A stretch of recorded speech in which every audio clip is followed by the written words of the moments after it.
Now we start with a visit to Seoul by the top U.S. negotiator in defense cost sharing.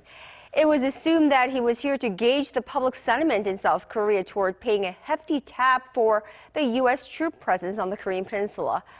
However, during his talks with officials on Wednesday, some numbers were thrown out there, including a demand that Seoul fund certain U.S. military assets not even based in Korea. That's according to some sources, our Seung-jae reports.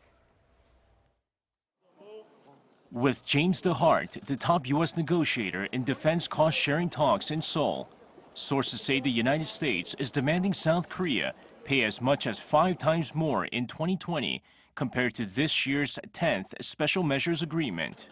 The U.S. is also reportedly demanding Seoul pay for U.S. military asset management costs related to security on the Korean Peninsula. This means DeHart pressed South Korea to pay for U.S. military assets stationed outside of the Korean Peninsula. It would mean Seoul will have to bear the cost of asset management at other U.S. bases, such as Guam and Hawaii, assets which would be deployed to the peninsula in case of an emergency. To meet Washington's demand for the 11th Special Measures Agreement, Seoul will have to pay 5 times more in 2020, a figure approaching $5 billion.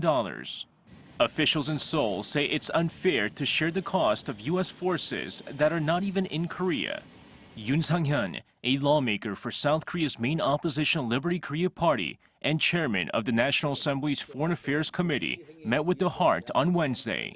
Yoon said he raised Seoul's concerns that an excessive demand could adversely affect the alliance, which is based on trust and friendship. With the third round of negotiations to be held in Seoul later this month, watchers say the unpredictable nature of President Trump and South Korea's unwillingness to pay so much means the U.S. could use troop reduction as a negotiating card. Seung-jae, Arirang News.